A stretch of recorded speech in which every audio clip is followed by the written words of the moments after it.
Jeffrey, it's a huge pleasure for me to meet you yet again, because I've been a big fan of your work over the years, and as soon as we heard that you're doing, well, we'll let you say what you're doing. Mr. Laurel, of course. Yeah. My friend, Mr. Laurel. Those people who haven't seen it, I'll just ask Jeffrey, just to tell our viewers what it's mainly about.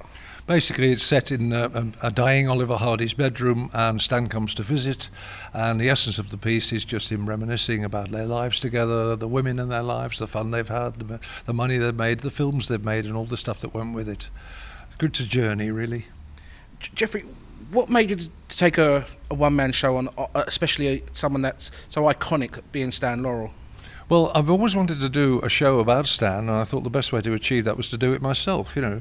And at the time I had the idea, which was many years ago, and I'm actually now the right age to play it, I thought, well, nobody's ever done a show about half a double act. But of course now Mr. Golding has done Morecambe, of course, and done it brilliantly well. But I'm hoping to sort of follow suit with this, and so far so good. Yeah, I mean, I've been lucky enough to watch a bit of it today, and you've had me laughing like mad, like a hyena, yet bringing tears to my eyes, because you capture Stan and those last moments so well. Thank you.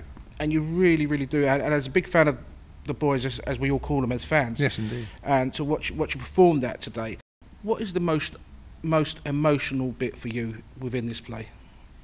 Well, there's quite a significant scene at the beginning where Stan comes into the room and realises how ill Babe is lying there. But I think probably the most emotional bit is the last scene where he actually says goodbye and he leaves. You know, it's part of the play. The dramatic license in the play is that he's supposed to be going for the final time.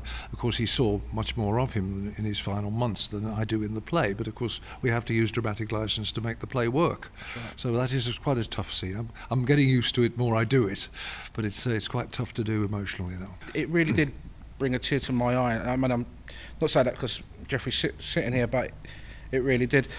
I'm a big fan of the boys, and you know, I sort of came onto them in the 70s and 80s when the BBC was showing them. When did you first come into it? I came to know the boys from the Saturday morning pictures when I was a little lad. You see, we all used to go to the pictures on a Saturday morning because there was not much television in those days, and I used to get to know them. And of course, a little boy can identify with the characters of Stan and Ollie quite well because they do such silly things, you know, and they get into trouble and they get away with it, and they became my friends.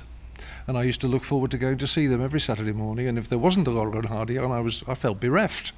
I was very disappointed, you know, but they were my friends. And I grew back into them again when they were on the television, when you were watching them in the 70s. Yeah, and the boys are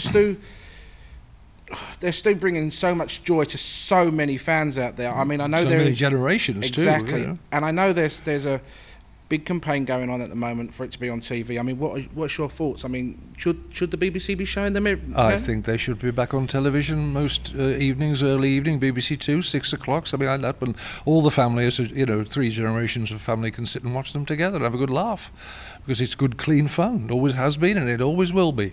And here's the most difficult question for you today, okay? Mm-hmm. What is your favourite film of the boys?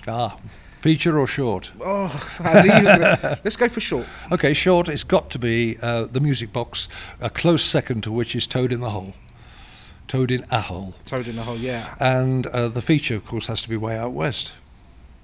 Yeah, I mean, for me, Way Out West, it just has everything for me. It has, it's got everything. And The Music Box, wow. Yeah, I mean, those stairs. Amazing, aren't they amazing? And they're still there. The stairs are still there. Which, if you check onto any sort of Lauren Hardy forum, you'll find many pieces about that.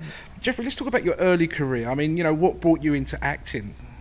Well, I'm probably a victim of my hormones, basically, because when I was 15, I was going to a very boring Sunday youth club with my friend Peter, who is still my best friend, Peter, and he came to the youth club one week because we were getting fed up. He said, "Listen, I've been dragged to this this drama group, this under-21 drama group run by the Co-op in our local, you know, town."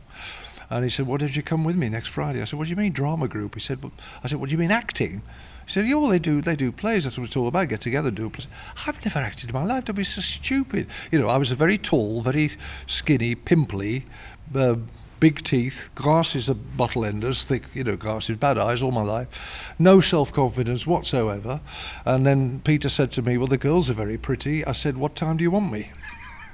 You went. And I went, and I've never looked back. That got me into acting, really. So I'm a victim of my hormones, I suppose. You've done so much theatre, you've done so much TV and films. Looking back, I mean, most people, we know you through Heidi High and you rang my Lord, but what was the best part for you? Well, I suppose the thing that I did enjoy most of all was playing James Twelvetrees in You Rang My Lord.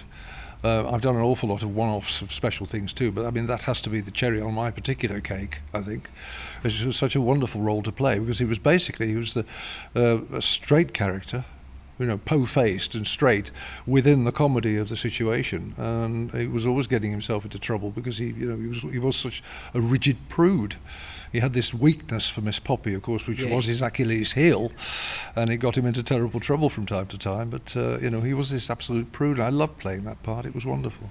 Jeffrey, I mean, you've come from, you know, the West Midlands and Birmingham. And I can't really hear none of the accent. I mean, where did you lose it? Well, it's there when I get cross. You know, when I get emotional, when I get cross, it all comes out. Of course, it does. But I went to drama school for 3 years to train how to speak properly, and I suppose it slips back in occasionally when it needs to be there. So when I'm amongst my peers, of course, when I'm with my family. But there we are. That's what I paid good money for.